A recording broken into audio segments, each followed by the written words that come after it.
মানুষ যখন ঘুমায় তখন তার রূহ কোথায় যায়? এই প্রশ্নটি বহু প্রজন্ম ধরে মানুষকে ভাবিয়ে তুলেছে এবং এর একটি গভীর ব্যাখ্যা রয়েছে ইসলামিক জ্ঞান ভাণ্ডারে, বিশেষ করে কোরআন ও হাদিসে। আসুন বিষয়টি বিস্তারিতভাবে আমরা আলোচনা করি। কোরআনের দৃষ্টিতে ঘুম এবং মৃত্যুর মধ্যে সম্পর্ক। কোরআনে আল্লাহ তাআলা ঘুম ও মৃত্যুর মধ্যে একটি সূক্ষ্ম সম্পর্ক দেখিয়েছেন। সূরা জুমার ৪২ নম্বর আয়াতে আল্লাহ বলেন, আল্লাহ আত্মাগুলো তুলে নেন যখন তাদের মৃত্যু আসে এবং যারা মারা যায়নি তাদের রুহটা তুলে নেন ঘুমের সময়। তারপর তিনি যাদের মৃত্যু নির্ধারিত করেছেন তাদের রুহ ধরে রাখেন এবং অন্যদের রুহ ফিরিয়ে দেন নির্ধারিত সময় পর্যন্ত। এই আয়াত থেকে বোঝা যায় ঘুমের সময় মানুষের রুহ এক প্রকার তুলে নেওয়া হয়। যারা মৃত্যুবরণ করে না তাদের রুহ ঘুম থেকে জাগানোর সময় আবার ফিরিয়ে দেওয়া হয়। হাদিসের ব্যাখ্যা হতে জানা যায় রাসূল সাল্লাল্লাহু আলাইহি সাল্লাম বলেছেন, ঘুম হলো অল্প মৃত্যু। সহিহ বুখারী।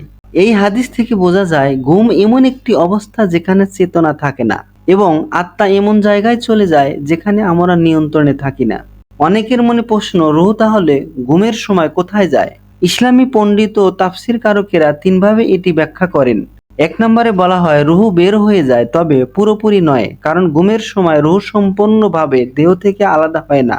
এটি এমন এক ধরনের সংযোগহীন অবস্থায় থাকে যা স্বপ্ন, অবচেতন চিন্তা অথবা আধ্যাত্মিক অনুভূতির কারণ হতে পারে। দুই নম্বরে বলা হয় ঘুমালে রূহ আল্লাহর হেফাজতে থাকে, কারণ রূহ কোথায় যায় তা বিশেষভাবে বর্ণিত না হলেও বলা হয় এটি আল্লাহর হেফাজতে বা নিয়ন্ত্রণে থাকে।